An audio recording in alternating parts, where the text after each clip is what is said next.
Hi everyone, welcome to a Broken Meeple episode a bit earlier than I thought I would, honestly, because I wasn't certain that I'd be able to record one today, and I got to admit, minor headache, and it is still quite warm, although it's not quite as crazy hot as it was last week, so that is a benefit. And of course, to record a podcast, I have to shut the windows and the doors, which means warm, a little bit, but I thought I'd get it out today because, after all, this is when I would normally record a podcast, and for a lot of people, you would expect that I would be at the UK GAMES EXPO at the moment, but I opted to do 2 days only this time, and I think that was one of the best decisions I actually ever made, because honestly, there's not enough at the Expo to keep me going for 3 days, and I sort of thought to myself, well, hang on a minute, if I just go as a normal press person, then I usually always by early Saturday, mid-Saturday, have done all I need to do in terms of games and meetings and everything. So all the rest of that time is just social. But I'm socializing while I'm there anyway, and there's open gaming for that. So, okay, fine. And then what happens is that on Sunday, I wake up and check out, and then I'm at the con till about 3-ish. Then I need to get home because I do evening Valheim stuff, with mates, which starts at 7. So I want to get home, unpack, and, get some dinner and stuff. So I'm leaving by 3, right? So I'm only doing a part day. And the trade halls finish at 4, I think, on the Sunday anyway, so they finish a bit earlier. But I just don't feel like I get enough out of the Sunday to justify another, £150 of accommodation, fuel, parking, food, coffee, drink, the works, just to do a third day. Where most of the time around the con, I'm just aimlessly wandering and like looking for an excuse to pay money to buy something just so I've got something to put on my sofa and say, here's my board game haul. It just didn't feel like it was a worthwhile thing. So I decided I was just going to do 2 days this time. And that was a good move. That was a good move because I now have today to relax. Ish. I got to get the podcast done. I got to go shopping. I need to get back to the gym pronto because I am horrendously fat right now. I need to obviously unpack everything from the bags. I need to sort out the games that I have acquired, board game stuff. I've still got Lands of Evershade on my table. I want to start on the, shall we say, the expert adventure at some point soon and see what that's like. I also need to binge watch a lot more of Spider Noir. I've only watched 2 episodes and there's 8 of them, so I need to watch another 6 of them. So can I do that today? All that before Valheim starts. So and then work tomorrow. So yeah, there's quite a lot to do, but I think it's still better than being at the expo and just not really being productive, shall we say. So on that front, this episode will be about giving my thoughts on the expo itself, as well as, some sort of games I've played, what I think, that kind of thing. And I'm going to sort of categorize things in here a little bit to make it a bit easier to timestamp, shall we say? Because otherwise it will be a bit tricky. But, I'm back. As I say, small headache. I think that's mostly dehydration. The heat really does get to me, and this is not going to help. But, I'll be fine. I've got drink. I've got chamomile tea. So we will be fine. And I don't think this episode will be crazy long, famous last words, but we'll see how we go. So first up, just try to think, did I overall enjoy the expo? Yeah, overall I did enjoy it, but I'd be lying if I said it was like amazeballs. Like, oh yeah, this was like the best place to be. I wish I'd stayed an extra day or anything like that. It's like, nah, I'm not thinking that at all, because the expo has it's improved in some ways, but it's also downgraded in many others. And I think the areas that it's downgrading in are starting to hit home, especially when you factor in the ever increasing cost to go there. I mean, this is just Birmingham, okay? This isn't exactly the holiday resort capital of the world, okay? Or anywhere really. And the prices we are expected to pay to attend, to go, to feed ourselves, to get enough water just to survive, to basically do normal things for this convention, on top of buying games at, for the most part, inflated prices to if you just bought them online at a separate date, is a little bit on the, is this overly worth it side? But I'm just trying to share my screen at the moment and get started, but we'll cross that bridge in a minute. So Dashboard just very quickly, channel updates, 27,580. The Lands of Evershade is simply, what you call it, climbed up quite a bit, actually. We have got, what's that, there we go. Yeah, 7,500 views for Lands of Evershade since the last thing. And yeah, there hasn't been a lot of content because, well, that's basically the way it works. You know, there hasn't been a lot to review. I haven't had time to do loads of top 10 lists and stuff because I've been prepping for the, shall we say, the expo, but I've also been prepping for, doing a lot of stuff at work. Work is a very busy period for April and May. It was pretty painful. I still love a job. Don't get me wrong when I say painful, but yeah, it was a busy period, and so a lot of time had to be devoted to my work. But that's always a good thing. I've just noticed they put estimated revenue now on the videos that didn't used to be on this page.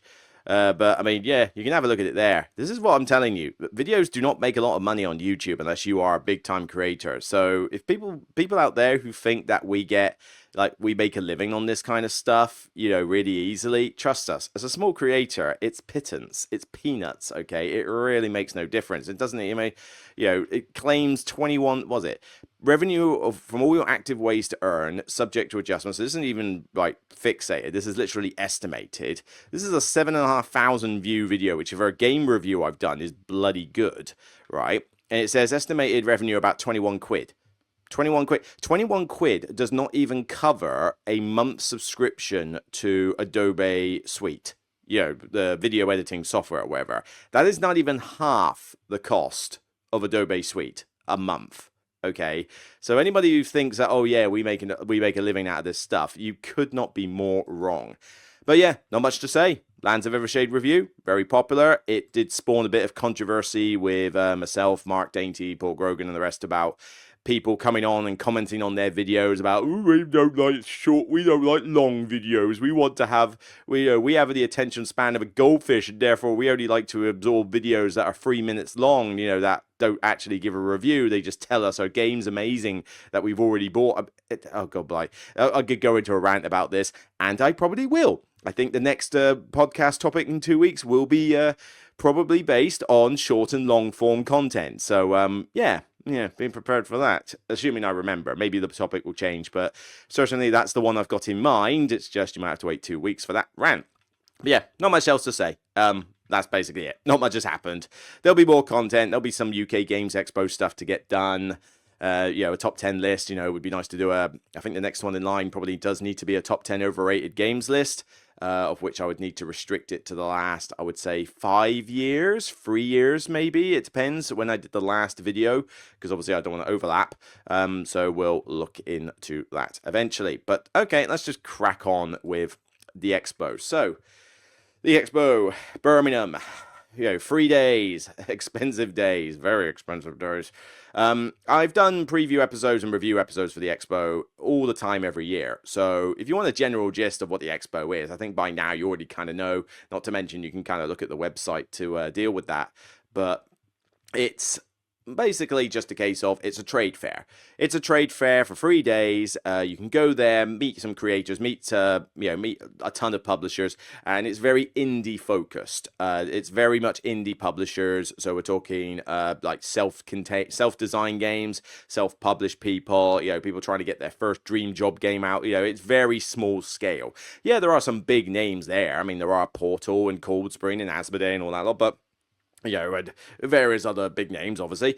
But yeah, there's not that many of them. I mean, we didn't even see Board and Dice there. Board and Dice were barely there. Mind Clash didn't even have a very big booth this year compared to previous years. So, I mean, yeah, there's definitely a reduction in big name publishers there. And I think they're starting to sort of get the idea that their games don't sell as well in the expo compared to places like Gen Con and Essen, because the expo is not really full of die-hard gamers. It's more that it's full of general gamers. So a lot of these people might be looking for family weight stuff. They might even be in different hobbies. It's a very diverse convention because on the one hand you have some people playing board games. But on the other hand, you have RPGs, you have all the dice stuff, you have arts and crafts, you have miniatures, war games, the tournaments. There's a lot of different hobby interests at the Games Expo compared to a lot of others, and it means that the audience is a bit more widespread. So not everybody there is buying the latest, like Galactic Cruise, for example. Galactic Cruise has been out for several years, and most people have got it if they're going to have it. But even then, most people aren't coming to the UK Games Expo thinking they want a game as big and grandiose as Galactic Cruise. So there's definitely a bit of a shift in audience expectations. But it's mainly I go there as a social thing. Yeah, because the Expo does not release a lot of new games there. Most of these games are ones that are just for being on Kickstarter or will be on Kickstarter eventually, or they've been released for years, in which case I've already seen, played, reviewed, ranted, whatever about them in the past. So what exactly am I gaining out of it? Not a lot. So I go there mainly for the social thing. I get to meet a bunch of publisher people that I've not seen in a while, meet other creators, fans can come up and say hi. I've always been very grateful when people do that. So, and a decent chunk of you did, surprised me, with a hi, how you do, love your work, or, played some games with me now and again. So it's like, yeah, brilliant. Thanks for making me feel, still needed in this crazy industry world that we seem to have entered into lately. But so it's, like I say, it's generally an enjoyable experience, but I think scrapping Sunday was a good move. I mean, alternatively, I could have done Friday and Sunday and skip Saturday, because Saturday is queues everywhere. It's, you got loads of people. It's a bit intensive, but then that would mean I'd have to stay up in Birmingham for 3 days. And even then, if I skip Saturday, what would I do? There's nothing to do in Birmingham. So it's not like I could really entertain myself for the day. Maybe, well, there's not even any mates I know around there either. So yeah, I'd just be bored out of my head trying to find something to do on the Saturday. So in the end, I go up for the press event on the Thursday and then stay for Friday. And then I come back late Saturday, and I think I left about 6 o'clock. I want to say about 5:30, 6 o'clock. Yeah, I left just before the trade fair was shutting. About 5:30 I left, and I went to a friend of mine was staying at their parents' house in the local village, and we basically just went out for a Chinese. And by the time I finished that, drove home, and I was home before 10:30 or something. So it's like, great. I had time to chill a bit and go to bed and worry about all this stuff in the morning. So I can feel more refreshed for work on Monday. So I think this was a good move, and I might actually keep doing this going forward. It certainly also saves a bit of money on the cost of staying at the expo. The press event. I went to that one, and this is basically where every Tom, Dick, and Harry, doesn't matter if you're press or not, can go and see what stuff people are showing off at the expo. The reason I say every Tom, Dick, and Harry is because I don't know what it is with this expo, but they don't seem to have realized the concept that a press event should be press, because you are told, right, meet up at this place, and then when we open the open gaming halls, you'll be taken to where the press event is. But the problem is that the press event is in the same location as all the open gaming. So everybody goes in at the same time, and they don't check passes or anything. So anybody could walk around the press event. You don't even have to be press. So what the hell is the point of it? And it actually begs the question, what is the hell of the point of a press pass? I've had other creators talk to me about this, and they're absolutely right. The press pass really doesn't gain you anything anymore. You save about, what, 50 quid on the ticket, because it's effectively a free ticket. And I honestly, that is it. That is all you get, because you don't have any major rights to the press event, because anybody could just waltz in there, it wouldn't really matter. And especially if you're an exhibitor, you could just waltz in there like no problem at all. And that's it. There's no other benefit. You don't get to go into the con any sooner. You've still got to wait outside the doors for 9 a.m. You don't get any extra shows. You don't get any extra VIP room or anything like that. You are literally just there to save 50 quid on a ticket. That's it. That's all the press is. And for that, you have to put out loads of preview content. You have to do social media with various hashtags. You have to do post-review content, which I'm doing, obviously, here. But yeah, why am I bothering to go there as the press each year? Why don't I just go there? I mean, maybe I should just help out somebody on an exhibitor and not even do demos. I could literally just say, you know what, I'll join you on the Thursday and I'll help you set up the booth, right? Because that's a massive deal for them. And that would get you an exhibitor pass, and that is in lightning terms way better than a press pass. But The thing is that honestly, like I say, you don't get any extra benefit for being a consumer, for being a press over consumer, apart from saving 50 quid on the press on the ticket. That's it. And you got to put in all those extra effort. So why the hell do we do this each year? I'm not entirely sure. Granted, it's a very easy way to save 50 quid, but you got to put in a lot more effort on the side. It just seems to be the cheapest form of marketing ever, because all the expo basically does is pays 50 quid and that's it. 50 quid for a person to go around and do all their marketing for them. And they get to do this for every single person who's on the press. And given that the way the board game industry is now, there seems to be fewer YouTubers around and a crap ton of Instagrammers. Man, the amount of like people I'm seeing going around the press area, right? And they're not on YouTube, they're all Instagram. Instagram seems to have taken over as like where loads of people, particularly women, actually, a lot of women tend to be Instagram creators rather than YouTube creators, which is interesting. But yeah, you go on Instagram, there are so many channels that are literally just here's a bunch of photos and a sparkling personality and some reels, and that's a new board game channel. And there's so many of them. Granted, I don't do reels and that. I ain't got time to mess around with that. I just put up pictures on Instagram, use it as a social thing and to put nice photos and do some discussions. But reels, they do take a bit of effort because you got to film multiple clips and then you got to somehow piece them together with witchcraft. I don't know how it works with that. I mean, I'm not sitting down every time I do a post on Instagram, I am not going to be like trying to collate together 20 movie clips into Adobe Premiere Pro, create a video and upload it. I mean, I think it's easier to do it. You're meant to do it either through Instagram or some other thing. I don't know. I don't understand reels, and honestly, I don't tend to watch them anyway. So yeah, whatever. But yeah, just the sheer amount of Instagrammers, it's kind of crazy. So that's just the way the industry has kind of gone. They're finding more, and to be honest, they get a lot of people know who they are. So is Instagram going to take over YouTube as the primary means of exposure when it comes to being a creator? Who knows? I mean, it won't pay as well, but well, YouTube doesn't pay at all pretty much anyway if you're a small creator, but compared to Instagram, which I don't think pays in any way, shape or form, it's a very different world we currently are. God blimey, I am sweating already. Crazy. All right, but yeah, the press event was a dud. It really was a dud because there was very few big names there at all. Mostly it was indie people, and I just couldn't find anything I liked. It just felt like such a letdown. I'm just like, this is a press event. You would think the big names would be wanting to be there to show off their games, but no, they just don't seem to care anymore about it. And it means that we go there, and when I talk to people around, they're just saying like, oh, this was rubbish, there's nothing here to really look at or anything. And yeah, the press event is starting to become a bit of a farce.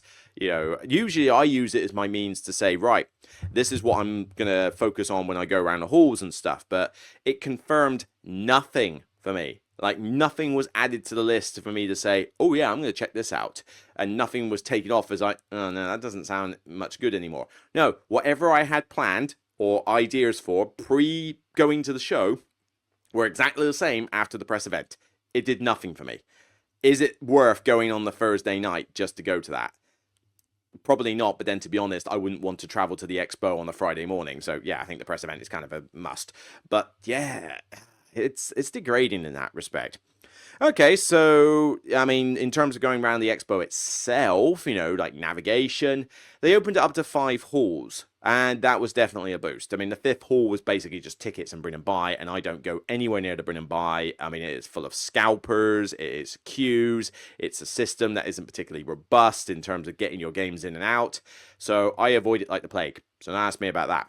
But yeah, it was good to have those in a separate hall, because then having 4 halls dedicated to the expo, one was basically open gaming and tournaments, so it keeps everything nestled in there, and having hall 2, hall 3, hall 3A, and 4, so technically 4 halls out of 6, dedicated to games and that was pretty good. I think there was some space in hall 4 that wasn't being used for whatever reason. I'm not sure why, but generally, yeah, that's a decent amount of space, and it did feel more spacious.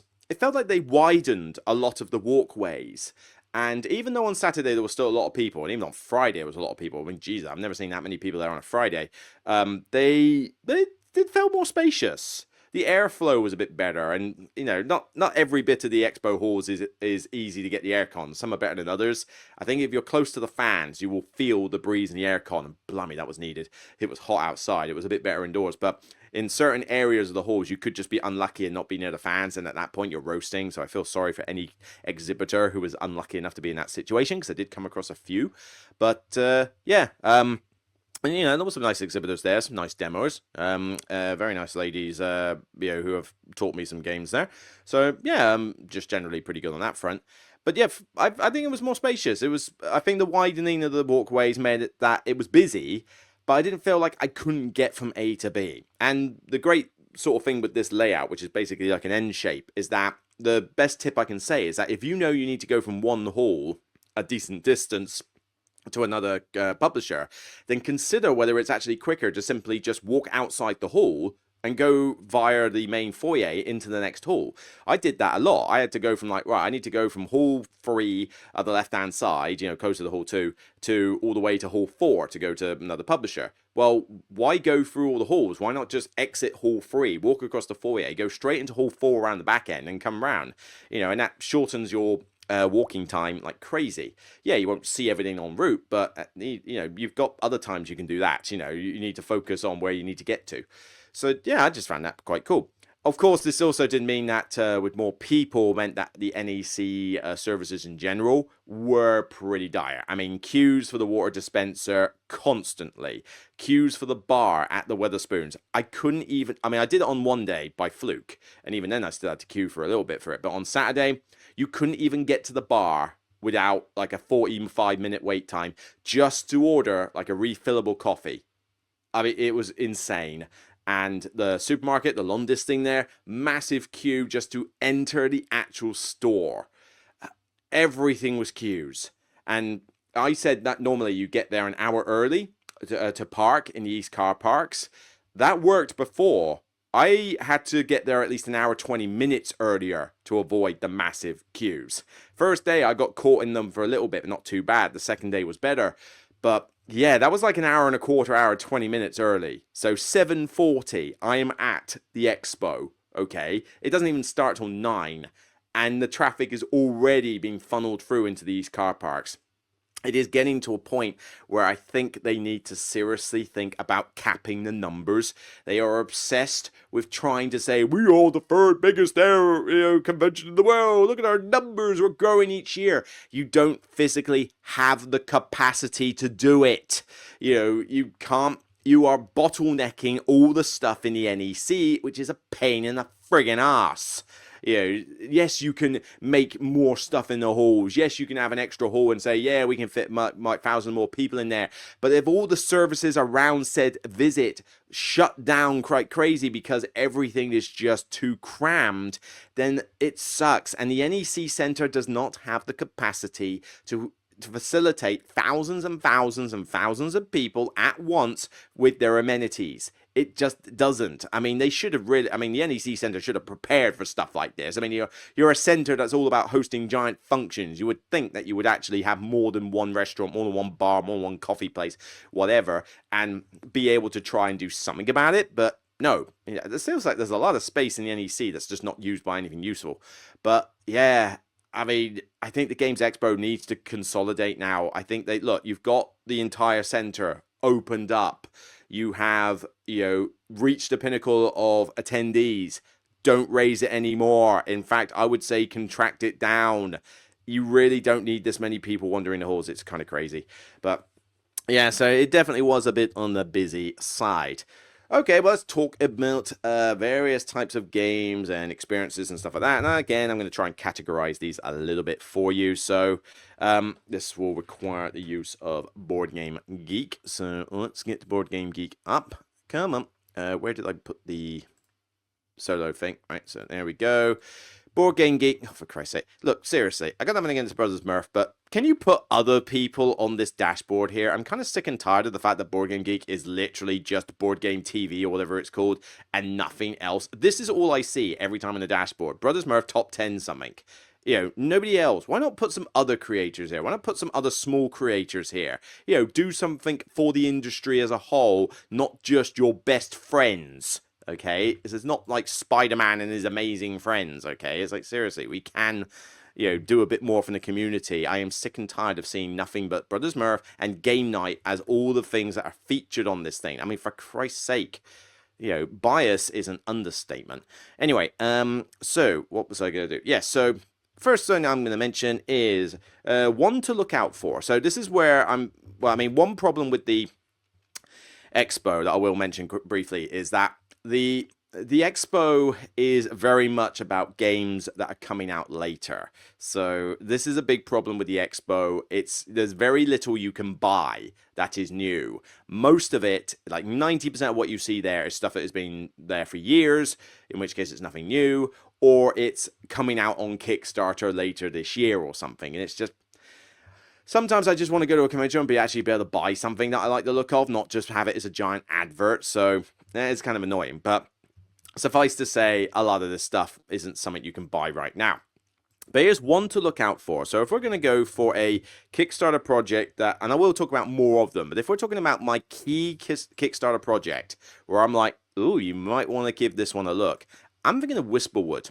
Whisperwood was Cardboard Academy, and this was only a 45-minute demo. It was entirely scripted, so I didn't really get to make my own decisions, but we had one of the people involved, designers, teaching us, and it was an interesting game, bag building game, 2 to 4 players, druids, harnessing the power of the elements, magic. I mean, whatever theme, it's going to make it look gorgeous. Now, there's no real sort of imagery for this other than the what you call it, the artwork, which, like I say, the artwork is going to look fantastic. Although, if you give me a second, if I can pull up my Google Photos, I can actually show some stuff of the game. But basically, it's a bag builder. So, you put tokens, you take out tokens of different elements, and you put them on your board with all these different actions, and as a result, it allows you to do, various types of actions throughout the game. So, hang on, I've just got it. Boom, here we go. So it does look good, and this is like still in prototype stage, so it's still, it's going to have like stupidly big miniature pieces, it's going to have loads of wooden stuff, cardboard, upgraded resources. I mean, oh, God blimey, if they put the effort into this Kickstarter, this thing is going to be a gorgeous one, and Cardboard Academy knows how to make stuff look gorgeous. But, you've got this map here with, your people that you're moving around, corrupted areas. You're trying to sort of purify the forest areas with the use of cool animal creatures. You've got these golems, which do special abilities and special powers as soon as you meet them, and they will change from game to game. You've got all these different animals that you can have as allies and stuff. Whoop. And your board, loads of these different actions. So, I mean, like, put a green mana here, you can do this action. Put a blue mana here, you can do this action. And some need more. You can upgrade these actions. These will flip over. You've got goals. This is a big sandbox game. I mean, there's 3 tracks there that you level up depending on which animals you attune with more. And I think I only did 2 photos of this. But, yeah, so it's a solid game from the mechanics I was doing. But it is quite a lot. There's a decent amount of rules, and there's a decent amount of stuff options that you can do. But this is a sandbox feeling Euro, so this is definitely in my wheelhouse. It's going to look absolutely gorgeous. I mean, the theme is whatever, but it's going to have like really nice artwork and really cool components, a lot of variety from game to game. As long as you don't make this game stupidly long, given this is a bag builder after all, do not create another Wonderland's War scenario. But I have high hopes for this one. I'm going to look forward to seeing how this develops, how it's tweaked, how they streamline certain elements. It's definitely, I think, one of the more ambitious projects Cardboard Academy has done. This is definitely on a weight level above Flamecraft and Critter's Kitchen. I mean, this is easily a mid-weight game, if not potentially a heavy game. So this is certainly, definitely going to be more than they're used to. But yeah, one to look out for. I think when this comes out on Kickstarter later in the year, this is going to be popular. I put money on it now. This will be one of the most popular, like, big name Kickstarters that we're going to see in the coming months. And I look forward to seeing what the finished product's like and like giving my thoughts on it. So, okay, so we got that one. Let's talk, let's go to disappointments. So, these are games where, not necessarily I knew before the expo, but more that like before the expo, or when I got to the expo, it's like, oh, this sounds interesting. Let me give me a try. Or I've heard of this game. I didn't get to play it before, but let's play it now and see if it's any good. I got 2 for this category. So we're going to start off with a game called Circadians. I think it's called Circadian or Circadia something. Not to be confused with Cascadia. Circadia 2026. Yeah, this is a 2026 game actually. So this one is from Hayashi. I can't pronounce it, but people will be familiar with that designer because this designer has done quite a few games that are biggish names. I mean, Yokohama, Trains, and Railway Boom. Now, granted, I'm not the biggest fan of Yokohama. I think Trains is okay, but I'd rather play Dominion and stuff, and I don't like Railway Boom. So, yeah, he's not my favorite designer in the world, but, he's very popular. But this is a set collection game where players gather spirit creatures to claim habitat. So, how does this work? It's very minimalistic with its art, and I believe I do have a photo of this somewhere. So, let's have a quick gander. Come on, Suki. There we go. Boom. So, this one is basically a game, it's a card game where you're trying to provide these habitats and you need cards and stacks. You have 3 stacks in front of you that you can build up, a bit like Ohanami, if you remember like that. And the idea is that you have to manage your stacks as well as your hand, because the way it is that you have a hand limit and you can play as many cards down into these stacks, providing they are equal to or more than the number that's already in the stack. So if you've already got 1s down, you can put any number down. But if you've got 3s, like I've got here, the next one you can put in the stack has to be the same creature, but also 3 and above. And there's considerably more of the lower value cards than there is the higher ones. But you can put down as many cards into all these stacks as long as they have the matching creature, blah, blah, blah, providing that you meet the number requirement. And if they're the same number, like if all these were 3s and they were in my hand, I could put all of them down at once. But the number of cards you draw from this river over here is equal to the number on the card you were putting down. So if you put down 2s, you only draw 2 cards. You could put down a bunch of 1s, you only draw 1 card. You could put down a single 5, but then you get to draw the entire river into your hand. So it's this management game of your hand and your stacks to basically buy these little cards in the middle and get points. First to 15 triggers the end game, almost like a Splendor type thing. But the added problem is the Circadia part of it. When you buy a card, you start off on whichever cycle it is, day or night. The next one you buy has to be the next cycle. So you have to alternate day, night, day, night, day, night with your point cards. Another thing to consider. And of course, everybody else is buying from the shared display, nicking stuff in the river. So you've got the tension there. Now, the game is actually fine. I have no major problems with it except for one. And it's not that the game is bad. I don't think the game is bad at all. I think it was actually decent. But the player scaling is problematic. That river over there with the 5 cards, that does not scale based on player count. This game has no player scaling. And that is a huge problem. Because this game can go from 2 to 5. We played it with 4. Those river cards basically get wiped multiple times by the time it is your turn. There is no point staring at what those cards are until it is your turn. They just change fundamentally too much. The idea that they even put 5 players on this box is beyond moronic. There is no way I will ever play this with 5. I mean, the chaos factor in this game would go to ridiculous levels, okay? Some card comes out, you go, oh yeah, finally I can get some green 4s. It's 1 8 and they're gone. Alright, it's a blue 1 and they're gone. Oh, and they're gone. Oh, they've come out again and they're gone. And they're gone. And they go, oh, now it's my turn. Right, and I'm left with crap. Oh, well, I'll draw this rubbish into my hand or something. And this is the problem. 5 cards in the river is not good enough for a high player count. Now, with 2 and 3 players, I could see this being a lot better, particularly with 2, because 2, you're going back and forth, back and forth, back and forth. So the river is not going to fluctuate that much, and you can do a little bit of screwage with the other player. 3 would add just a tiny bit of extra chaos, but maybe keep the market flowing a little bit better. So 2 and 3 players, I could actually see this being a half-decent card game.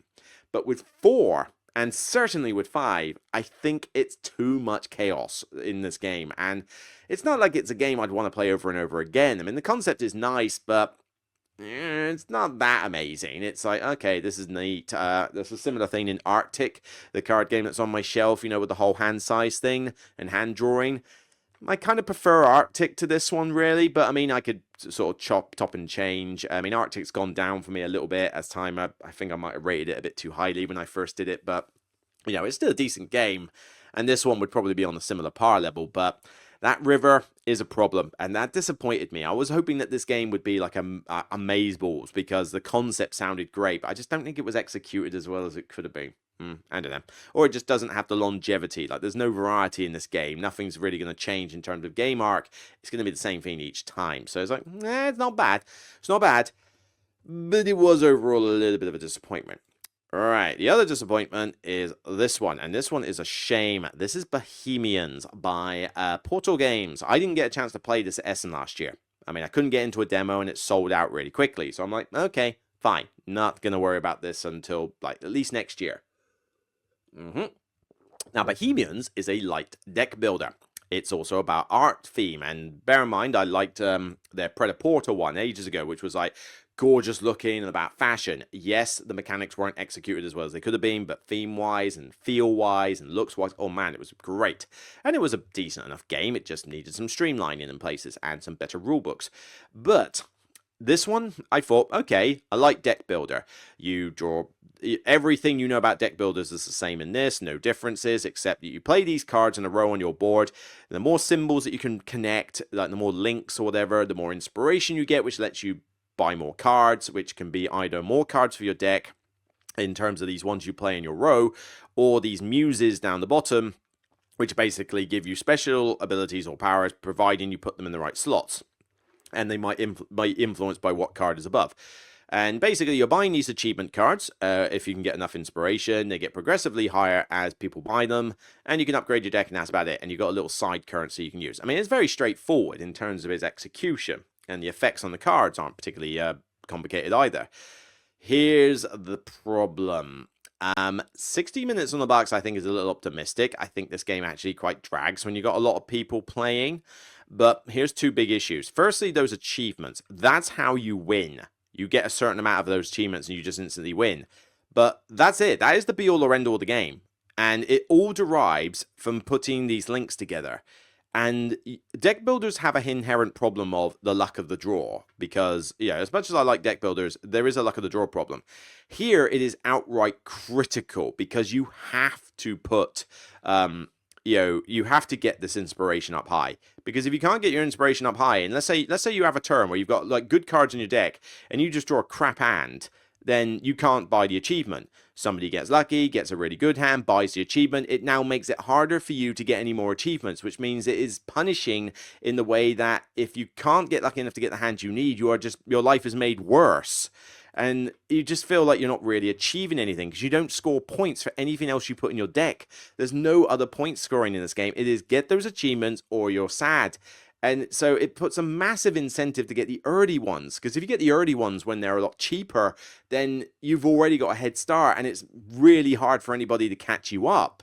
So I just got to a point where I was just unlucky with my hands and I just felt like I couldn't do anything of meaningful. Second problem is these, hardship cards or whatever. Basically, these are, I mean, it is quite funny with the names on here. I mean, I've got claustrophobia in here. There is actually a hardship card called syphilis. Yeah, this thing really delves into some weird aspects of the art culture. But the idea is that these come out of your deck, and every time you draw one of these as well as a muse, you do get to draw another card. So you always have 5 of these colored cards to work with. So that is nice. But the hardships basically inflict a penalty on you as soon as they come out for that turn. And these penalties range from, I don't need to care that much, they're easily disposed of, to these are outright crippling. I mean, this one here, is if I don't get 3 locks in my display, I suffer, like I have to draw more hardship, so it spirals out of control. Well, great. If only my strategy involved me building up keys. It doesn't. It involved me getting a lot of the hearts and eyes. So if I draw that hardship, that basically is just constantly looping and generating more hardships. And you also have this tile. You can't see it in this picture. Somebody else has used it. No, I can't see anyone else has used it. It's a tile that you have that you put in one of the slots on that was normally for a card, and it's your job. And if you don't put one in there, then basically you draw a hardship at the end of your turn. So it's a case that you've got to balance whether you're going to use 4 cards or 3 cards in a tile. That's a decent decision to make, but the problem is that drawing these hardships, they just cripple you so bad. And in a game where you're already relying on luck of the draw to get a decent hand, to have these hardships basically go, oh yeah, I think I've got a good hand now. Oh, the hardship means that I can only use 3 cards this round instead of 4. You cannot get a decent amount of inspiration with only 3 cards, especially when you also need to, put a tile down as well for a job. I mean, it is just such a pain. These hardships are crazy nasty, and it's really hard to get rid of them because there is just not enough in this game that allows you to trash stuff out of your deck. I mean, I've got a card here that does, but Florence here, where reject is trash, right, trash one of these, that means the hardship that's annoying me has to come out at the exact same time as Florence does, because if it doesn't, I can't do it. Florence doesn't stay out in play, so I could draw Florence when I get no hardships, and Florence's ability does not work. There's just far too much in this game that is so dependent on the stars aligning that even for a deck builder, it's not got enough mitigation to deal with. And, some of the best deck builders managed to give you some mitigation, runestones and fort. There's some decent mitigation to make up for the card draw luck, but there are some games like Dune Imperium, the Dune Imperium thing where they combine it with the worker placement. I mean, if you don't draw the right cards in Dune Imperium, your turn sucks because you can't go to the spaces you want to go, you can't generate enough combat or money, and it just sucks. And in Dune Imperium, the fact that they govern so much of your turn means that without mitigation, that game really suffers for it. Fight me. But with here, it's just such another pain. The other problem is that you don't really have a lot of decision making to make. I mean, the only real decision that you're making is the choice of cards that you buy. And that's kind of it, really, because honestly, you have your 5 cards that are these colored ones to work with, and you shove them down, and then that's it. I mean, you just put them so that they generate the most symbols, and with maybe the purple and the green and that on this board, it's just like, it really isn't that much of a decision. I mean, you either drew a lot of cards that work together, in which case you put them down that way, or you didn't, and your hand sucks. So there's not a lot of decisions in this game to really make. It's just, did your hand happen to link up well? No? Well, sucks to be you then. And the other problem, there was another problem. What didn't I also like? I mean, it is simple to teach, and the rules are very straightforward, so there is that aspect. But yeah, the hardships.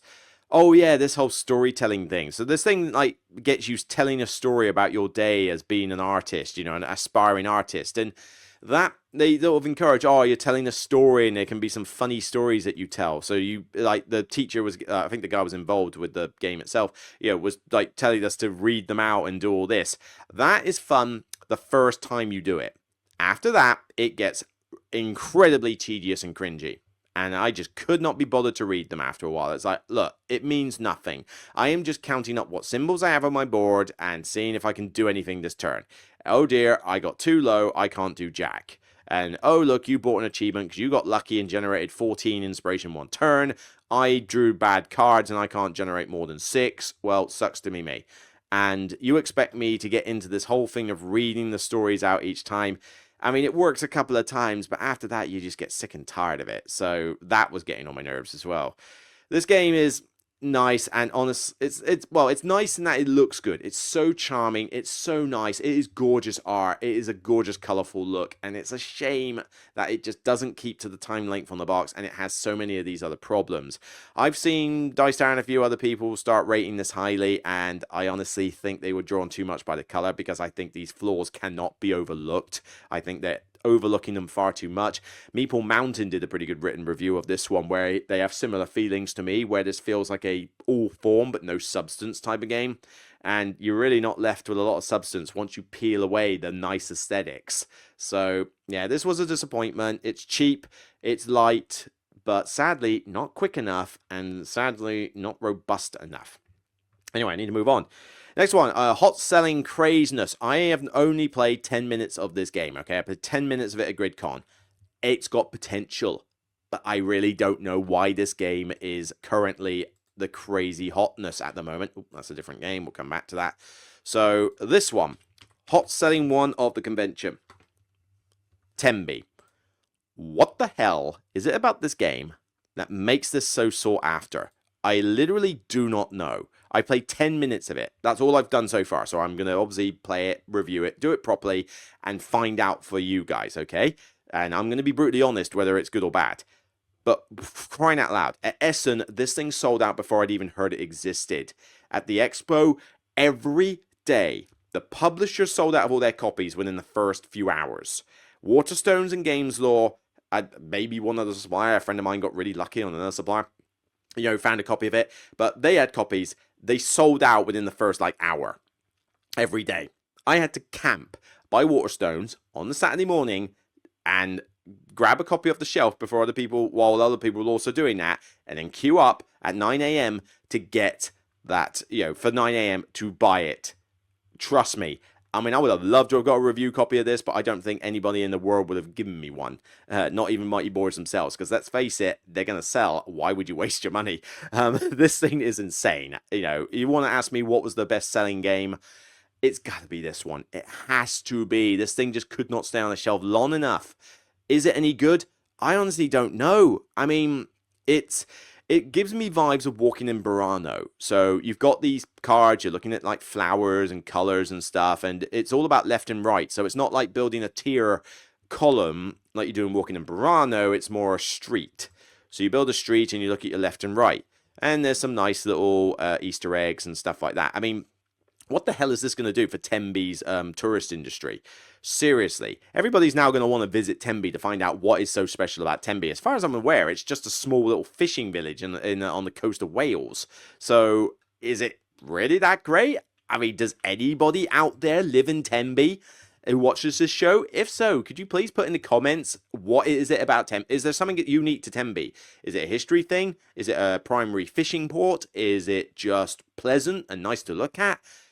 Tell me, because I don't know why that was picked as a bait for this game, and I don't know what its unique selling point is, but it's got a lot of setup to this game. I remember the setup taking quite a while, and I could see the AP value, and certainly you end up with a pretty hefty street, so you got to do a lot of scoring at the end. So there's things in this game that I do have reservations about already, from what I'm seeing here, but it still sells like friggin' hotcakes, and I just don't know why. Okay, but I am sure as hell gonna find out and give my review. So I'll try to make this one of my priorities, okay? Because I think the Patreons deserve this.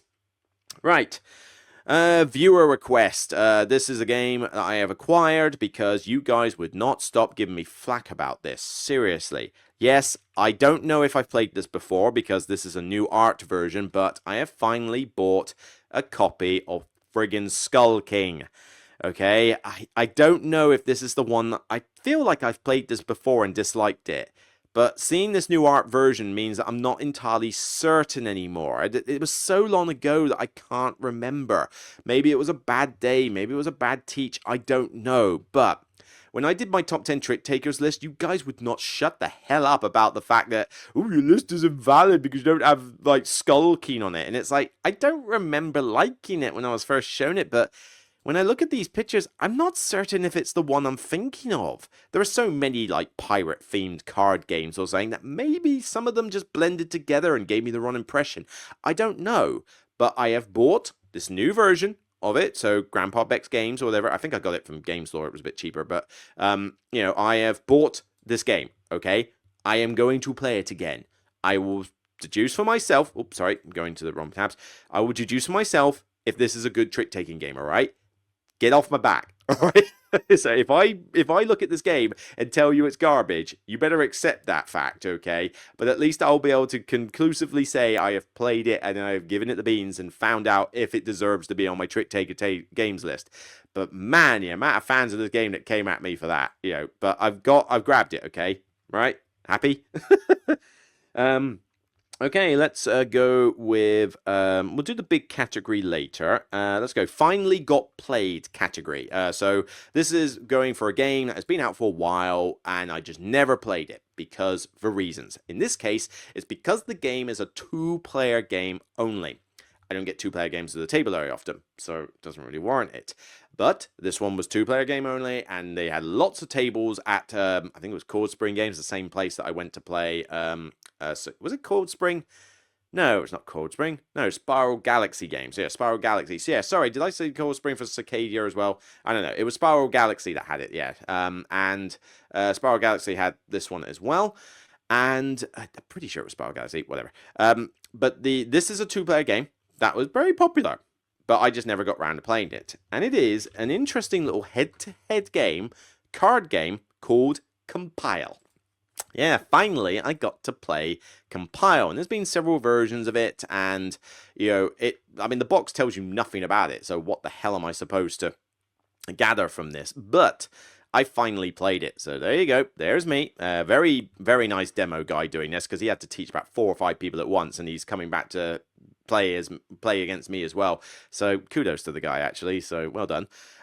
But yeah, this is a weird little card game. So you draft 6 decks, and there are only 6 card decks, and they come in all these different names: chaos, peace, time, or whatever. So this was the second set I think we were playing, and there's a first set that was already out, and there was a third set that is coming in October, September this year. And maybe there'll be even a fourth. But the idea is that they've got all these different decks, like 12 of them. There's a good variety, and you draft 3 of them. Okay, so I chose peace, time, and courage. Don't know why. I think I just wanted to choose anything that didn't involve a negative name of some description, like chaos and fear and war and stuff. So I thought, let's go for something that doesn't sound aggressive. Okay, so I chose these 3. And each one has their own little quirks. Some are better at drawing cards, discarding cards, flipping cards, mucking around with your opponent, mucking around with your lines. And the idea is that you are placing the cards in the columns till you get 10 in value, and at that point you compile, which means flipping the card in the middle there over. Once you do all 3 of yours, you win. Very straightforward goal. But obviously the cards are very shenanigans. They have a perpetual effect at the top, which may or may not be on the card. They have an instant effect in the middle. They might even have an end of turn effect at the bottom. But every time you cover up a card, you always cover up the middle and the bottom areas, leaving only the start ability, like the perpetual ability, covered. So you obviously are covering up stuff as you go along. If you flip it over, it's only worth 2 value, no matter what it was, and they range from values like 0 to 6, depending on what they do. And obviously your opponent can mess around with your board, you can mess around with your opponent's board. You've just basically got to do various shenanigans to basically flip your 3 before they flip their 3. Now, I didn't know what I'd expect, really, because I'd never played it. But I gotta say, this was actually pretty solid. I enjoyed this a lot, actually. This is a very cool little, cool 2-player head-to-head game. There's a lot of little tactics that you can do. It's a very tactical card game, and there's going to be some aspects of luck of the draw and stuff like that, but you can, be crafty. You got to think about, well, what's the best thing I do right now? Do I big up this lane? Do I try and stop them building up that one? Do I just try and reset my hand, get rid of my hand and draw a new set, because these cards aren't going to work for me? And obviously, once you've got some of your stuff compiled, when I've only got to compile time at the end of the day, I need time cards. The other 2 don't bolster my ability to compile, but you might still play them for their abilities. So there's some cool stuff there, and the decks do have little subtle differences. Yes, there are some aspects of repetition, but there are some differences. I think I won it in the end. I won it 3-2, so yeah, I got my 3rd one. He couldn't stop me. His corruption was a pain. That was always messing around with me when I was trying to get my 3rd one done, but I was able to do courage and peace relatively quickly, especially courage. That one shifted pretty much instantly. But yeah, I enjoyed this one. This was pretty neat. I don't like having a paper sheet and paper rules and stuff like that, but you can get a play mat, so that improves things. There's not that many rules in the game. We didn't play with the control aspect first game, so didn't bother with that. It's a neat little concept. So, it just means that if you're dominating at a particular point, you can get some extra buffs. But yeah, I enjoyed this. It's good variety. I mean, I don't know if there's a situation where you might end up with 3 decks that just cannot work together, or 3 decks that are just stupidly overpowered. A bit like something like what was that? What was that game that you Fantasy Flight Keycraft, Keystone, Key something? It was like where you combined random decks together, and you might have just created a super combination or something. I can't remember what it was called, but Key something. But the idea was that I think that one, sometimes you had some scenarios where it was just stupidly overpowered. Well, this one, I wonder if that's the case. Biggest problem, though, is that this is 2-player only, which is why it's not a game I bought. But there's hope on the horizon. The 3rd set, which they had there and on demo, has a solo mode. And I read the rules to the bot. It's a bot. You can play with the 12 decks that are in Compile 3. The bot will use 3 of those decks, 3 or 4 of those decks. So I think at the moment they're restricted to those 12, not the other ones. But you, from what I could see from the pictures in the book, could use any of the compiled decks that you've already had. So yes, the bot can only use up to a max of within the variety of 12, but you could potentially have 36 to pick from. Okay, and you go up against the bot, it's powerful, and you've got to basically flip yours before they flip theirs, or compile something twice over, so there's another lose condition. If that bot mode works, I could see myself buying everything to do with compile as soon as that gets released, and that is September, October this year. But a solo mode is exactly what this needed. Now, maybe in the future they'll do a multiplayer version like Star Realms did. I don't desperately need that. But man, yeah, if that solo mode is good and that turns out to be a good mode, I mean, I'm pretty sure I would see people like Mark Dainty and a few other people doing some reviews for stuff like that. But if it turns out to be a good solo mode, then yeah, I'll buy all the stuff to compile and I will play this because I really did enjoy this. It's just 2-player only games are a problem. But if you want a game that's called Tactical Cards and you are in a situation where you can play this 2-player, then by all means, consider this one. Okay. Better than I recall category. So this is the game that I have now played again since I played it in its prototype. And I had reservations about it in its prototype stage. I still have a couple of reservations about it now, but it is still better than I recall it was. And that is the other big game that was certainly getting a lot of attention at the convention, which is World Order. World Order, yes, I got a demo with Paul Grogan and a few others to go through 2 rounds of this game and, with extra rules and basically find out what has changed. Not a great deal changed since the prototype, but there were some tweaks, a little bit of streamlining here and there, a bit of graphical design changes which were appropriate, but also 1 or 2 aspects that allowed you to get past the luck of the draw. So yeah, there is a luck of the draw aspect in some respects. It is a mild deck builder, but you do have a card that you can cash in to do any one of the actions in the game as a one-off. You get some pittance amount of points if you keep it handy, but you'll never use it for that. The idea is that if you just happen to have a hand of cards that just does not have something like, say, build and move tanks, and you really badly need to build and move tanks on a turn, you can cash that card in, sacrifice a point or 2, whoopie-doo, and do that specific action. That is very handy, so that was very much appreciated. But the best way to describe World Order is that it's basically Twilight Struggle on steroids. This is not like Hegemony, all right? Hegemony is a very different beast. Yes, you've got 4 factions, and they can interplay a little bit, and they're asymmetric, but at the end of the day, this is not Hegemony, all right? This is Twilight Struggle on steroids. So you've got cards you can play as allies, you've got cubes on tracks, and you get cubes in an area. Most cubes gets the most points. It's area control. And yes, area control is one of my least favorite mechanics. Area control, I think, is pretty much done and dusted. There's very little you can do with area control. And I'm not that enthusiastic about putting cubes on a track as my main game arc. But the actions you could do, the cards you could use, and, the fact that you could do a bit more trading sometimes off other players and that was better. Oh, God, that was a weird one. Like one off my leg. I must have taken a bad photo there. But the actions you can do, your production, getting some allies, the banter, these 2 special project cards that you have different ones from other players, and you can basically activate them at some point during the game. There's a lot of good fun here, and certainly there was a lot of banter between people about, various political stuff that's going on at the moment, just having a laugh. And the expansions sound like they do a good job with that as well. One in particular, the event deck, sounds really cool because it's got events that are actually things that have happened in the last sort of couple of decades, and they had them on show. And there's even events for Brexit and COVID in there. I mean, wow, that's keeping things current. But I find it amusing that you might have a World Order game that slightly gets shafted by Brexit. That's just quite funny. As much as Brexit has already ruined this country, but you take it with a light heart in this game, then it could be pretty sweet.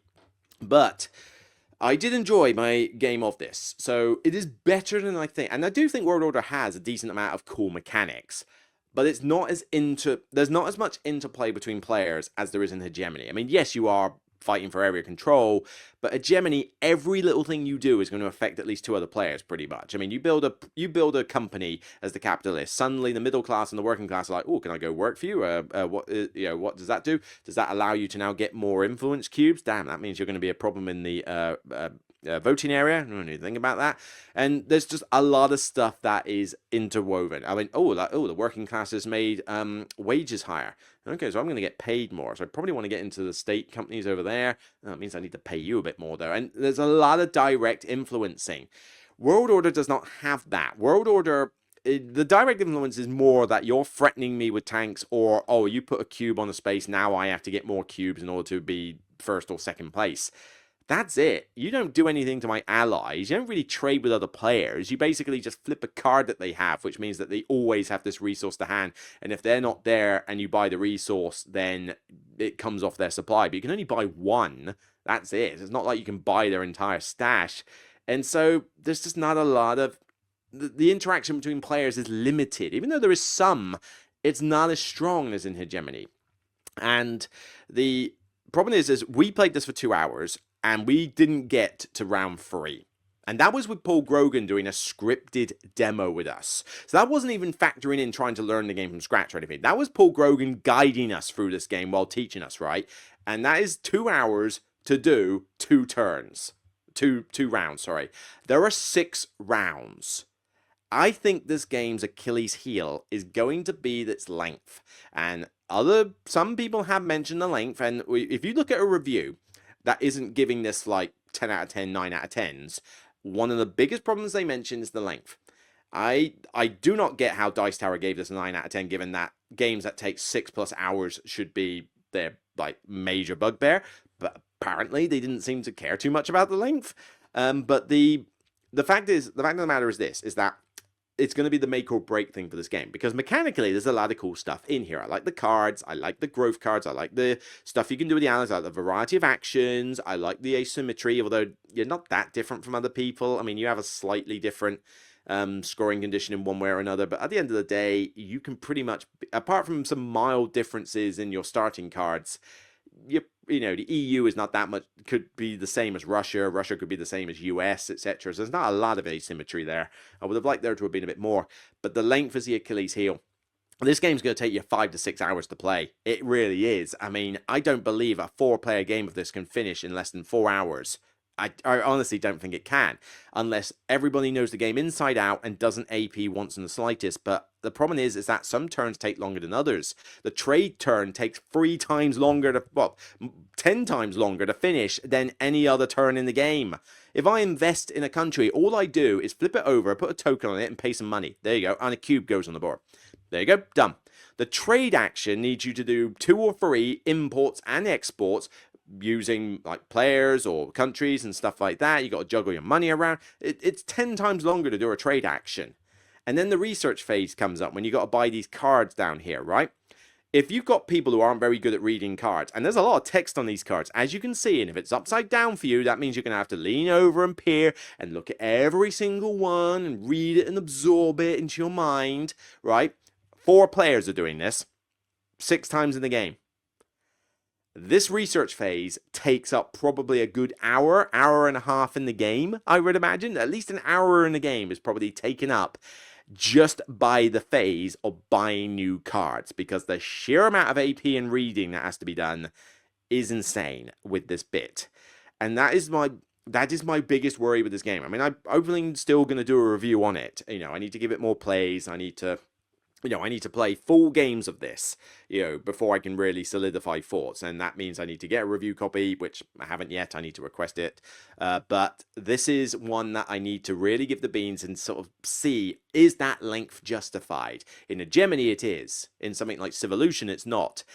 But if this game is going to be longer to play than a game of Hegemony, does it really warrant that? Because I just don't see that there's enough stuff going on. I found myself in this demo occasionally, like, doing the whole finger thing of waiting impatiently for like a couple of the others to hurry up and take their turns. It's like, for Jesus Christ, will you hurry up?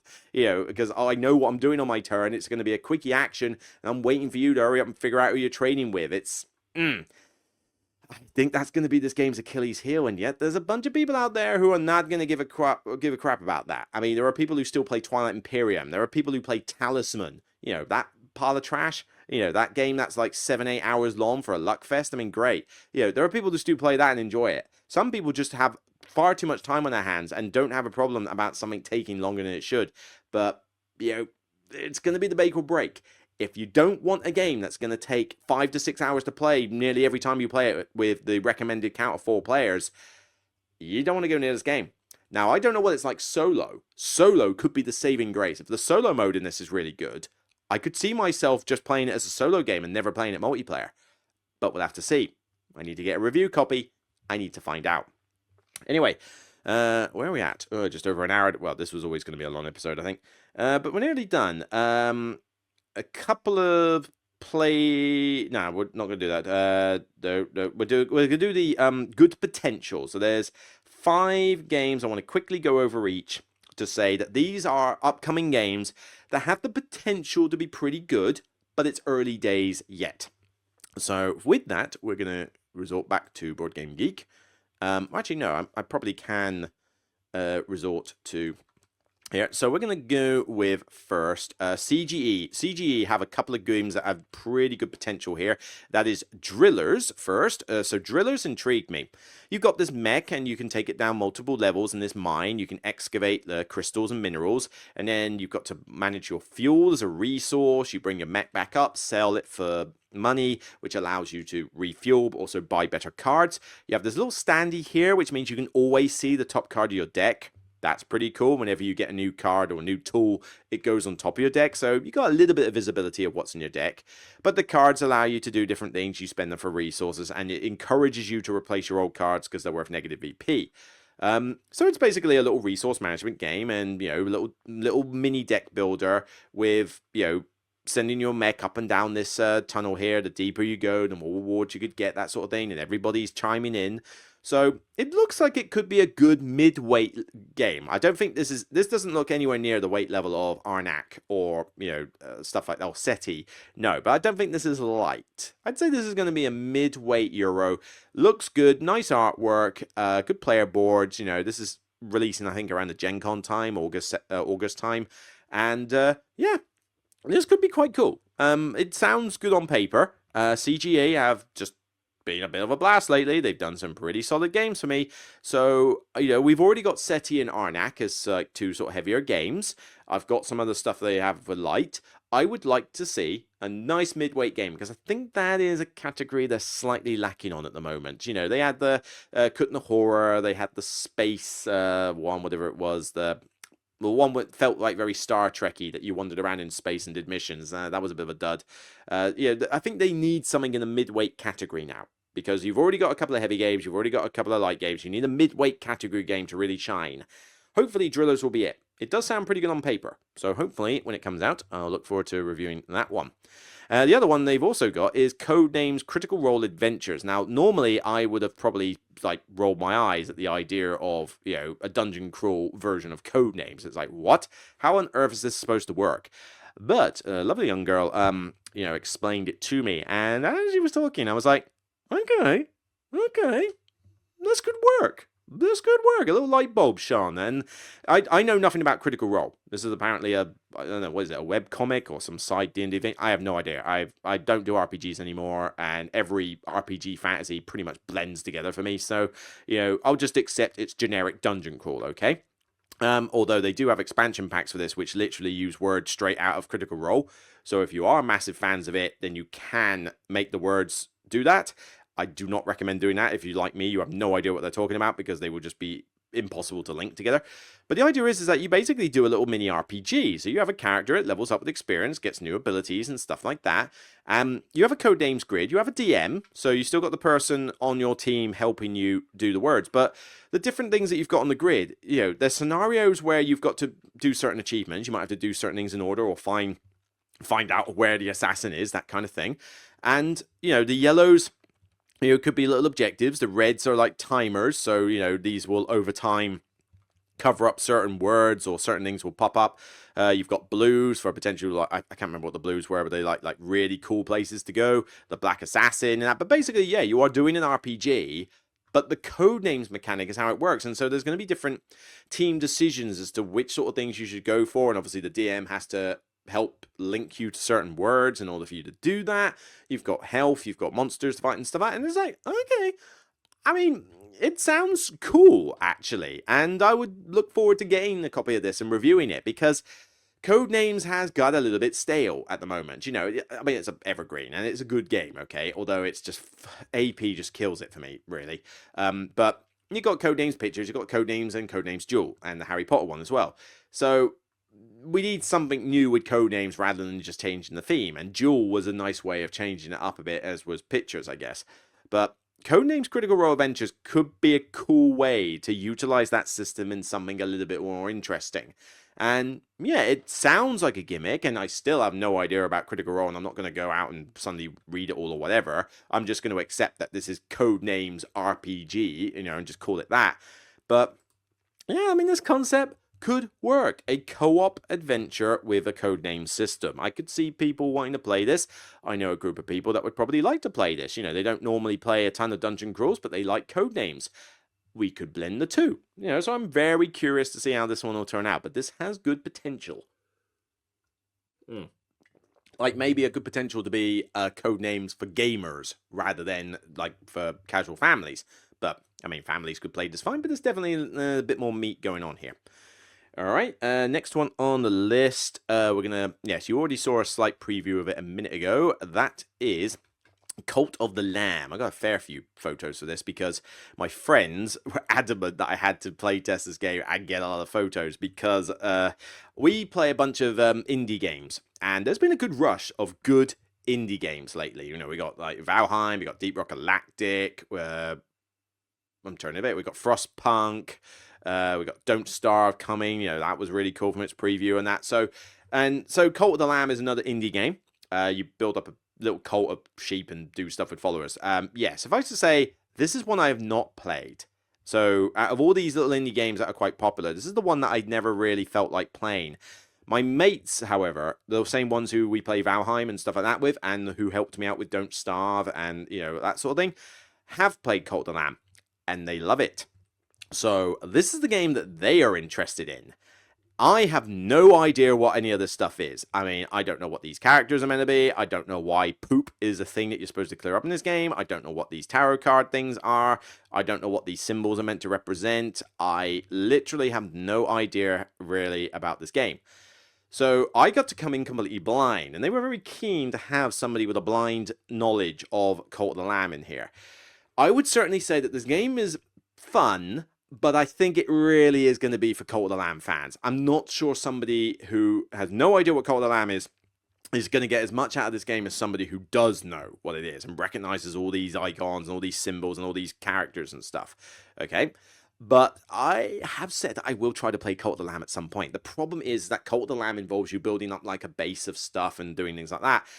It does have some fighting and stuff in it, which kind of intrigues me. But the problem is, when we play things like Valheim and stuff like that and Don't Starve, I don't do base building, okay? If I do any base building, it's to troll the people who are actually base building. I don't like base building, okay? I find it boring.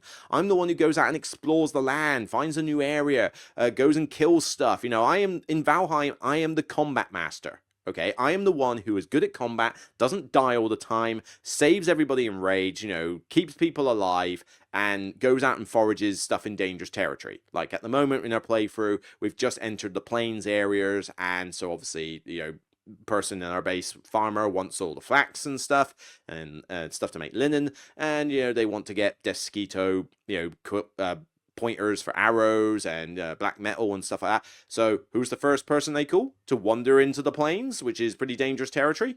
Me. That's what I'm good at. But this game requires you to be a bit more into the base buildy side, which is why I haven't really gone near it.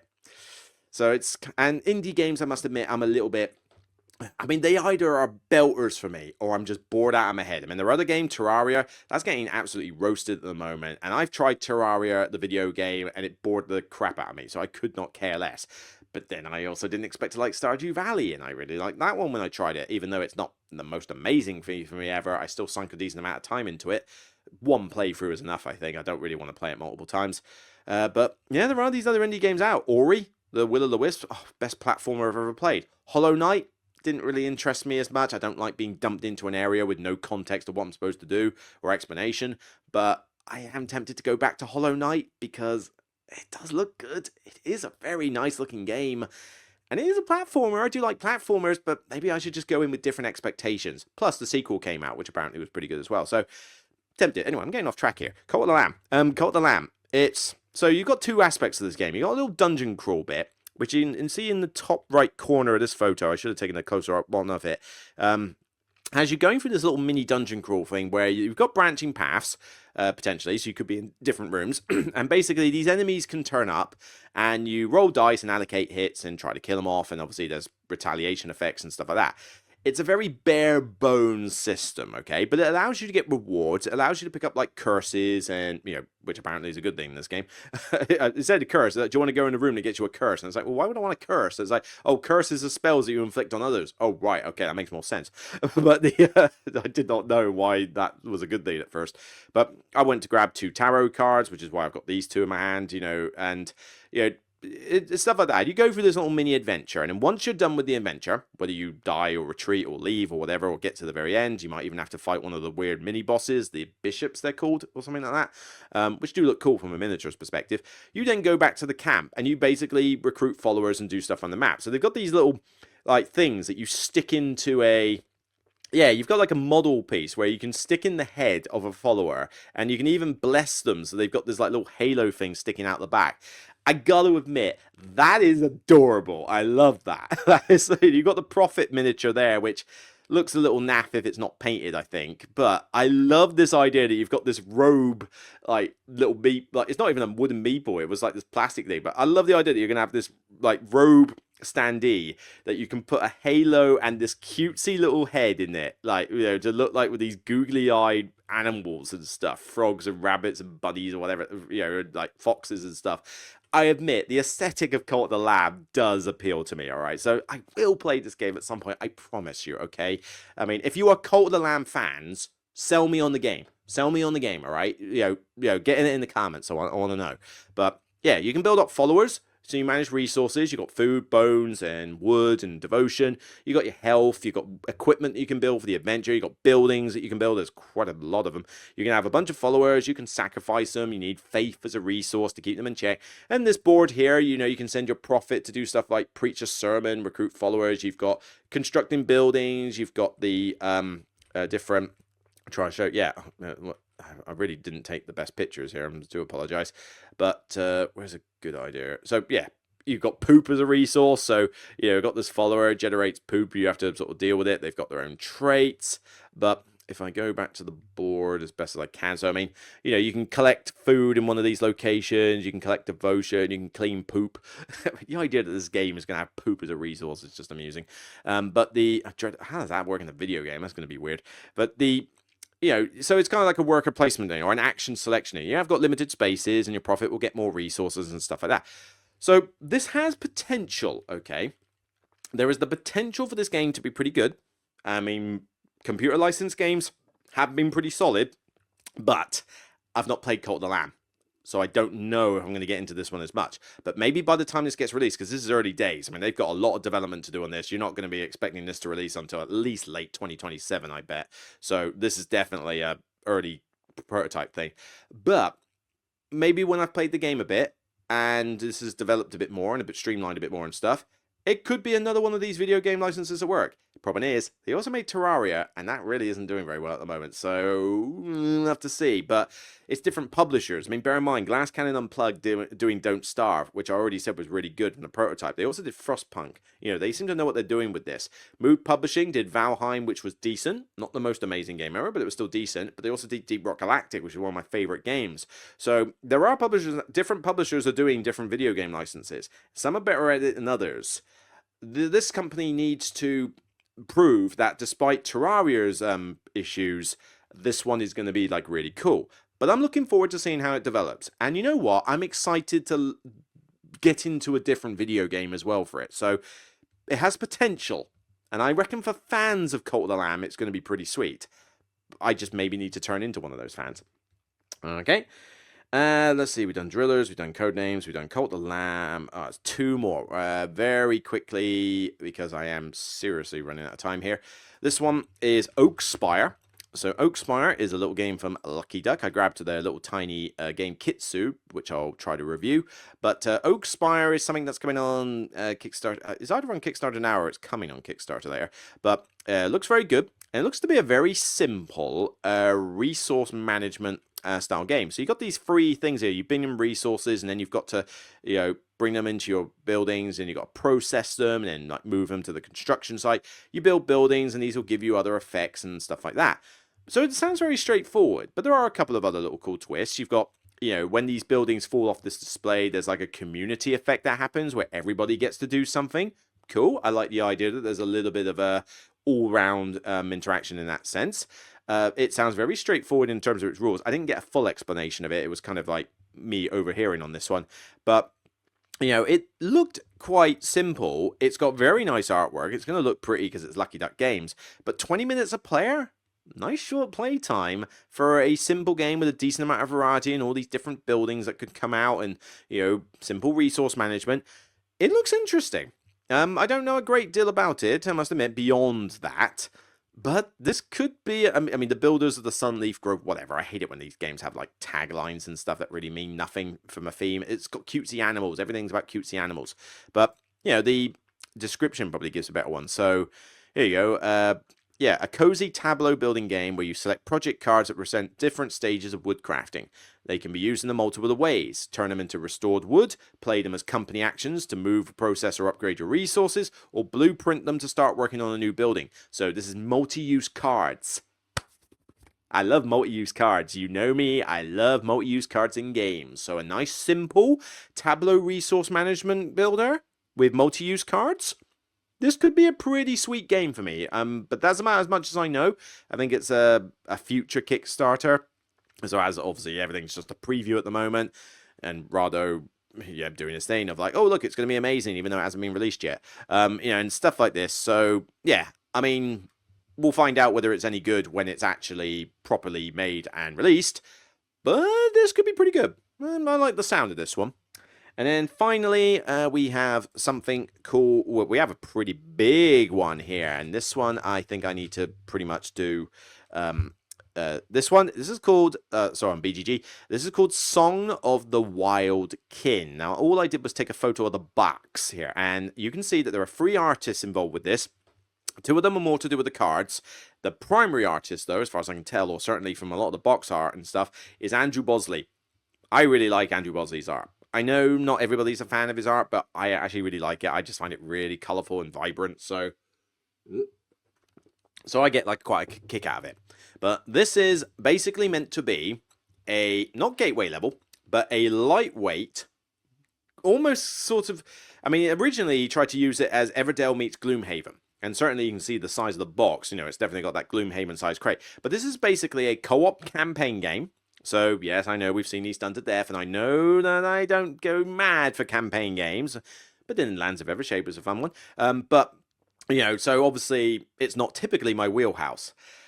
But this one's a little bit more interesting because, its theme, yes, it's animals and stuff like that, but making it a cutesy animal theme and making the rules simpler, yet giving you a lot of variety, means that this could attack a good little niche in the market, because most of these campaigns are massive, overwrought, and mainly for gamers. And we eventually got off the whole Gloomhaven thing, and the main description we sort of came up with was that this was basically Everdell mixed with Oathsworn.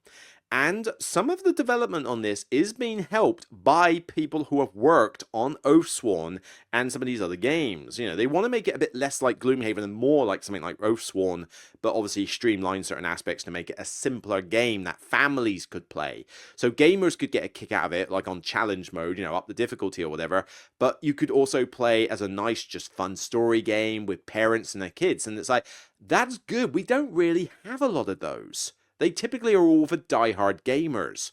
So, okay, yeah, that would be quite sweet.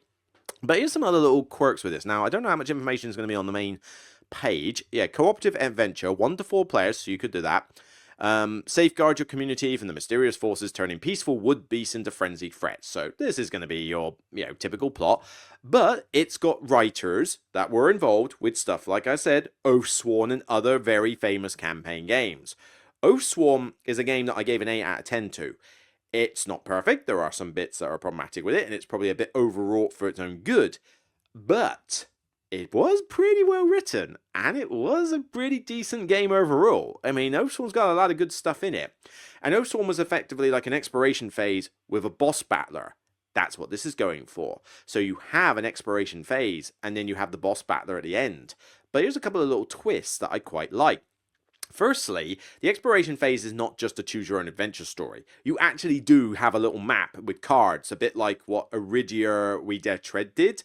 I've not played that one. I mean, at some point maybe I'll play Iridia, but somebody's going to have to give me £200 to buy a copy of the game first. Or they're going to have to give me a review copy. If the publisher wants to give me a review copy of Iridia Dares Tread, I will play it and I will review it. All right, so maybe drop them a line. But the idea is that the map is played out and you do actually fight some little mini fights and make some decisions. So yeah, there is a story aspect as well, but it's not just read from a book. All right, you actually do physically put your minis on a map and do stuff. So that's a little bit different. But here's the best bit here. So it mentions it briefly here. So within a chapter, you brave through the walls, play through scenarios, objectives, challenges. There'll be upgradable cards and stuff like that. Each scenario about 1 hour to play, or you can finish a chapter in a single afternoon. Okay, so keeping the time length down for them. Nice, nice, nice. But here's the other bit. Chapters culminate in climactic boss battles. Defeating these powerful adversaries opens new paths forward, unlocks potent abilities, blah, blah, blah, and may even bring strange unlockable characters to your cause. Now, what that specifically means is that basically they had a thing where they said, it would be cool if we could play as the boss. That's what this game is allowing you to do. When you defeat a boss, the boss is effectively unlocked as a character that you could then take control of and play as if it was a normal player character. That is cool. I don't think any other game does this, and if they do, they don't do it like much. You might get like one character who does this, but the idea is that all the things that you are fighting as the bosses could potentially then be like, well, you know what? This guy retires. I now want to play as this massive like wizard necromancer dude that we just fought, and see what that happens. I mean, this beastie thing on there, that one of these wood beasts, I saw that as a miniature. This could be one of the bosses, and if that's one of the bosses, the idea of playing as one of those that you could like ride on top of a bit like an ent or something, that would be pretty awesome. So that's a cool concept, not one that is seen often. And again, I like games when they try something new, bring a little unique selling point, be different. And I'm not like getting stupidly excited over this. It is a big campaign game, and it's definitely early days. I mean, they hope that at some point 2027, I suspect 2027 is that when it's going to be. Let me find the page. Yeah, we're looking at a 2027 release at this point, so it's still going to be a while. And it's got a lot of development yet to do. But I mean, it could look gorgeous. It could have a nice, interesting story that I would be happy to play through. It would be something I could play with friends of mine who don't want to have like a massive Gloomhaven type thing, but they want to get back into a campaign game. We could play something like this. They've got Everdell. Mates I'm thinking of have got Everdell and various other cutesy stuff like this, so this could be really good. But I could also suggest it to them to play with their kids. By the time this comes out, their girls will be a couple of years older, and they could play it with their daughters. And I reckon it would be really good. Almost a bit like taking something like Mice and Mystics and making it into a really big box campaign game. Maybe a little bit more cutesy, because didn't Mice and Mystics go quite dark? I can't remember. But I never actually played it, but it sounded like a cool concept. But yeah, this has good potential. So this is why it's in this category, potential. So I'm going to keep an eye on this. We'll see what it's like when it's closer to being fully developed. Maybe I'll look at a prototype at some point, but I do prefer to look at something that's mostly finished. I do chop and change these things, but yeah, when it gets closer to fulfillment, I'd be interested to take a look at this one and see what's what. But I'd keep an eye on this one. This could be a very interesting game, all right? If they get it right, and they've got the names on here, they've got the good artists, they've got the developers of games that have done this sort of thing before and done it well, and improve on some of that aspects, we could have a very interesting entry into the market here. And that's, do I do any more? All right, I'll do a couple more just for you guys. A couple of games that I played in the open gaming that are new to me. I did play the gang with 3 other people. We knew what we were doing. We aced it. Yeah, fantastic. Love the gang. Also played Ghost Lift. Ghost Lift is fine. It's a card shedding game. It's okay. I don't love it to bits, but I think it's fine. I do like the fact that it's don't be the loser and there's no actual winner in the game. That I think is quite cool, but unfortunately, when the publisher was there selling cheap copies, I didn't have 20 quid in cash. So I couldn't get my own copy, but I'm happy to play Ghost Lift. I just don't desperately. I feel like I need to own it. But let me go over if I can get my bloody bearings right. Okay. 2 games that I did play. So we're going to go with the good and we're going to go with the bad. So let's go with the good. In this case, the very bloody good. I think it's called Schadenfreude, or sorry, no, Schadenfreude. I mean, I'm going to try my best to even remotely remember how to spell it. Schuden. I have no idea. It's this little game on the you won't be able to see it in that one. Somebody did give me the name of it though, so I will have to basically. I don't know. I'll talk about it while I'm looking for it on the Slack channel. But the idea is that this is a trick-taking game. So already I like trick takers. That's like a major thing. But this one is one where you're winning tricks, but the idea is that there's a sort of a trigger an end game trigger, which is that you're playing to 40 points, but if you go over, you lose, and then whoever was next in line with the most points is the winner. And the idea is when you win the tricks, you add up the values of all these cards. So some of them are positive numbers and some of them are negative numbers, and that's the points you're going to score. But if you ever win pairs of numbers, they cancel each other out. A bit like how some of the numbers would offset each other with what do you call it? No thanks. That's what I'm trying to think of. And I found this to be like really interesting. This was a cool twist on the trick taker. Again, something new with trick taking, and I really enjoyed this one. I mean, we had a tense finish there. You can see there, that's the score track, right? That's all of us that's most of us in our 30s. And eventually there was a winner, but I did really enjoy it. I thought that was just quite a really cool trick taker. Now, I don't know if I can find the actual thing. I thought I had it. I thought I'd put it on their Slack channel. Maybe I put it on my Business Suite Facebook. Let's have a look. Content. That's Cult the Lamb. Oh, here we go. Schadenfreude. Did somebody comment? Oh, I swear somebody said it. BG should add in Frauder. Let's see if I can spell it. Okay, so let's see if somebody's done it. SCHADE. Schadenfreude or something. Yeah. I think the only time you can buy this is if you go onto certain websites with imports and pay it like £30 to buy this. It's a bit much to buy for a small box, but this is it. So it came out in 2020.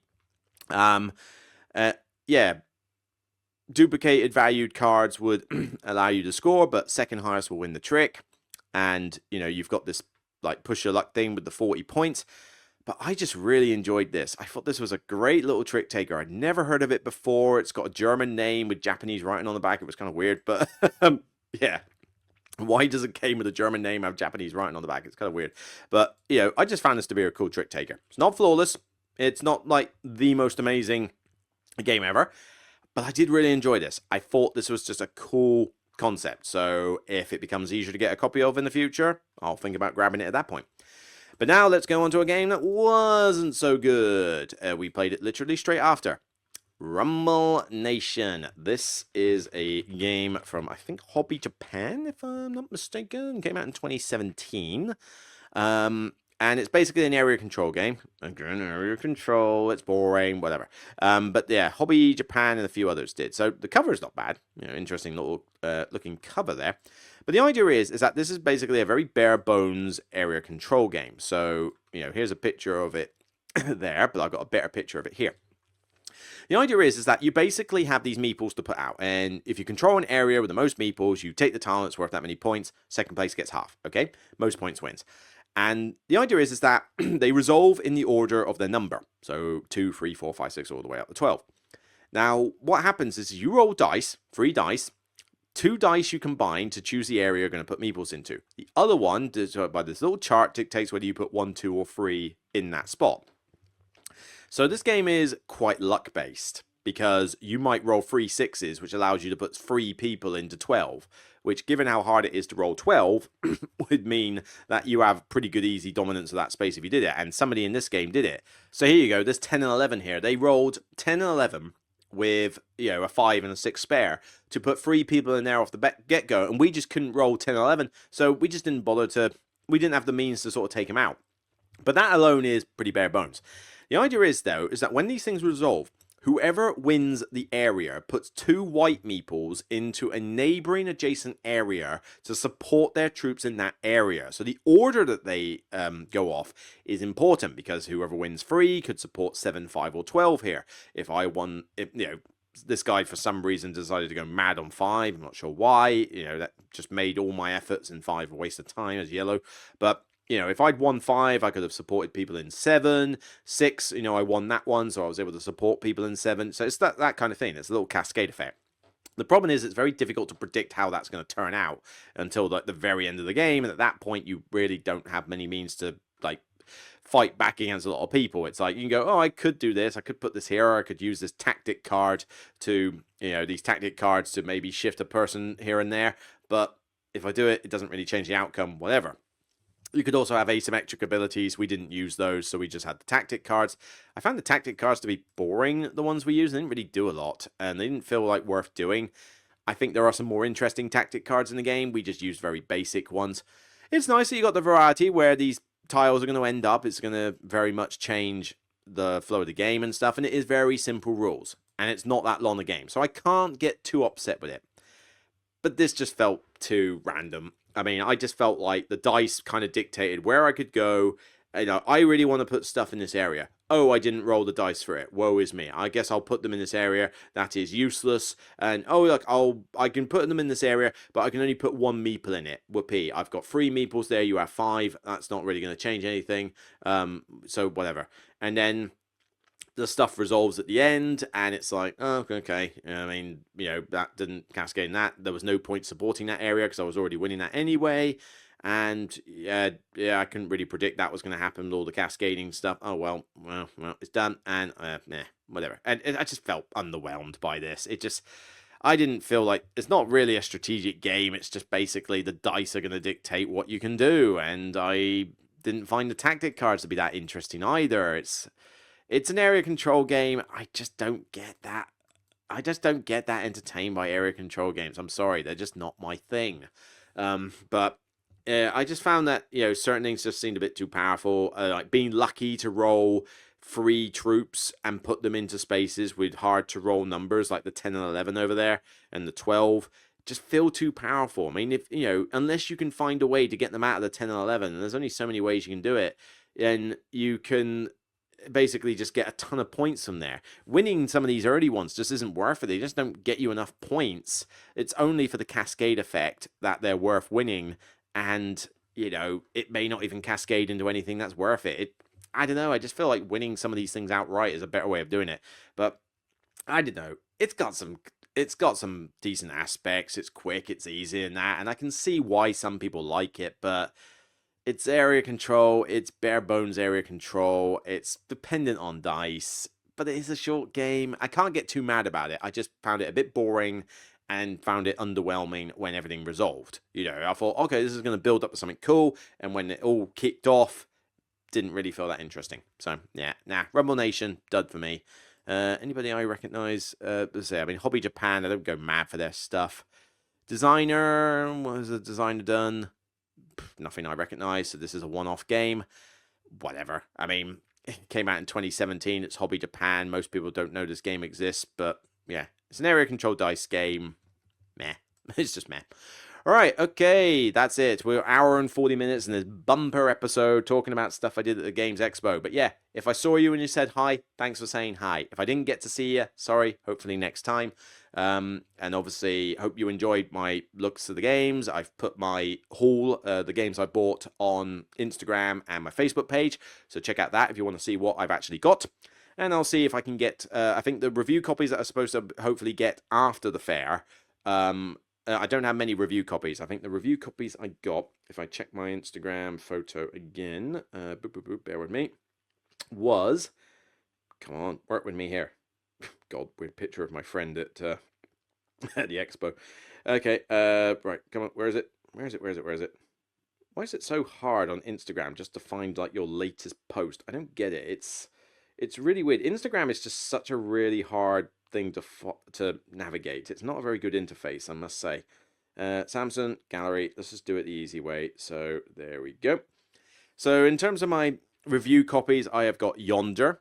I have, well, Tembi was not a review copy, but I do intend to review that one.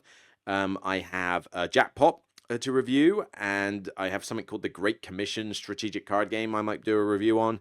And obviously I've now got the Earth Animal Kingdom expansion, so that wasn't a review copy, I just went and got it, but I will do a quickie Beyond the Base Game video for that. Kitsu from Lucky Duck Games, and by the same token, I need to talk about the Lord of the Rings LCG upgrades, which is a pretty good thing, because that means I actually have an excuse to get Lord of the Rings LCG off my shelf after so many years, so I'm looking forward to that. But yeah, not a lot of review copies acquired, so the rest of the stuff I've got on my haul will just be stuff I'll talk about. I might do reviews for, I mean, after all, I need content, but maybe I'll do podcast stuff, where I'll talk about them on the podcast, so it gives me some fuel for that. But I hope after the fact to get a copy of World Order to do a review on. And also, I spoke to the guy at Chip Theory Games. Might be able to take a look at their 20 strong lineup. Those little solo games. They got explained to me, and I thought the concept seemed pretty cool. No, I'm not getting a review copy of Betrayal of the Second Era, Elder Scrolls. But to be honest, I don't think I'd be able to get that one finished even if I did. But I'm not against it. If they want to give me a review copy of Betrayal of the Second Era, I will get it played and I will get it reviewed. But for now, baby steps. The 20 strong stuff sounds pretty cool. So yeah, that's it for me. I'll see you on the next Broken Meeple episode. I hope you enjoyed the expo if you went, and if you didn't, don't worry. There's plenty of other times to play games, and the expo is not for everybody. And it's not the most perfect convention in the world. I know I've certainly not been the most kindest to it.